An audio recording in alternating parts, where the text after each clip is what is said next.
আমার মনে হয় একপাক্ষিকভাবে আমরা বিচার না করে মানে পুরোপুরি দোষ পরিবারের মধ্যে না দিয়ে আমরা একটু যদি বিষয়ে গভীরভাবে মানে খতিয়ে দেখি, একটু যেটা মনে হচ্ছে যে হয়তো উনি কোনো রকমের জটিল মানসিক রোগে ভুগছিল এবং আমাদের কিছু কিছু সাইকিয়াট্রিক কন্ডিশন আছে যে ক্ষেত্রে রোগী দেখা যায় যে খুব পরিবারের নিকট মানুষেরকে খুব সন্দেহ করে, কোনো ভিত্তিহীন সন্দেহ করে এবং সন্দেহটা কিন্তু অনেক ক্ষেত্রে এমনভাবেই করে যে তারা মেরে ফেলতে চাচ্ছে, তারা ক্ষতি করার চেষ্টা করছে। কাজেই পরিবার অনেক ক্ষেত্রে তাদের প্রতি মানে পরিচর্যা করা বা তাকে সাহায্য করার চেষ্টা সত্ত্বেও এটা অনেক ক্ষেত্রে তাদের অ্যাক্সেসটাই তারা পায় না। তো এ ধরনের কোনো কন্ডিশনটা হতে পারে। তো এবং এ ধরনের পেশেন্টরা আবার যেহেতু মনে করে না যে এই যে সন্দেহ করছে এটা তার কোনো রোগ, রোগী কিন্তু কোনো রকমের চিকিৎসা নিতে চায় না এবং চিকিৎসার ব্যাপারে সাংঘাতিক সে এটা রেজিস্ট্যান্স শো করে, বা যারা চিকিৎসা নিতে চায় তাকে হয়তো বা যারা খাবার দিচ্ছে বা তারা কেয়ার করছে তাদের প্রতি বেশি সন্দেহটা অনেক ক্ষেত্রে তীব্রভাবে করে। এবং যেহেতু এই সাইকিয়াট্রিক বিষয়গুলো অনেক ক্ষেত্রে অনেকে বুঝে উঠতে পারে না, তো হতে পারে যে তারা হয়তো বুঝে উঠতে পারেনি বলে বিষয়টাকে তারা অনেকখানি চেষ্টা করছে এটা যে চিকিৎসা করা প্রয়োজন, চিকিৎসা করলে যে ভালো হতে পারে সেটা হয়তো বা তারা অতখানি নাও বুঝতে পারে। আর একটা ব্যাপারও থাকে, যেহেতু তারা রোগীরা এটা মনে করে না তার কোনো রোগ, তারা চিকিৎসাতে আগ্রহী থাকে না এবং একেবারেই কোনোভাবেই চিকিৎসকের কাছে যাবে না। তো অনেক ক্ষেত্রে আসলে রোগী যদি ছাড়াও আমাদের কাছে হলো মানে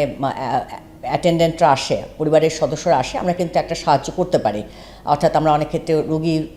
মানে কন্ডিশন বুঝিয়ে আমরা অনেক সময় ওষুধপত্র বুঝতে পারি, অথবা হসপিটালাইজেশনেরও সুবিধা আছে এবং কিছু কিছু প্রাইভেট হাসপাতাল রয়েছে যারা পেশেন্ট কিন্তু ওরা নিজের দায়িত্বে নিয়ে ভর্তি করায়। আর অন্য ক্ষেত্রে সরকারি হাসপাতালও আছে যেখানে আসলে রোগীকে নিয়ে যেতে হয়, কিন্তু রোগী অনেক ক্ষেত্রে যেহেতু ঘর থেকেই বের হতে চায় না, কারণ সে সাংঘাতিক ভয় পায় যে সবাই তাকে মেরে ফেলতে চাচ্ছে বা তাকে ক্ষতি করতে চাচ্ছে, সেটা তারা সেই সুবিধাটা দেয় না। তো এই জায়গাগুলো আমি মনে করি যে মেইন যেটা দায় যেটা বলবো সেটা পরিবারকে আমরা মনে হয় ওইভাবে আমরা যদি দায় না করে আমাদের এই বিষয়টা সম্পর্কে যে অ্যাওয়ারনেসের অভাব, এই দায়িত্বটা কিন্তু আমাদের সবার ঘাড়েই পড়ে। বিশেষ করে আমরা যারা মানসিক স্বাস্থ্যকর্মী রয়েছি আমাদের দায়িত্বও পড়ে যে আমরাও তো আপনাদের সেই ইনফরমেশনটা এখনও সোসাইটির প্রত্যেকটা কর্নারে পৌঁছে দিতে পারিনি যে এটার একটা চিকিৎসাযোগ্য সমাধানযোগ্য একটা কন্ডিশন, এবং সেক্ষেত্রে এইভাবে তারা সেই সুবিধাটা পেতে পারে বা তারা এই সাহায্যটা পেতে পারে। কাজেই আমি বলবো যে এটা ডেফিনেটলি একটা খুব ক্রিটিক্যাল কন্ডিশন এবং এটা যেই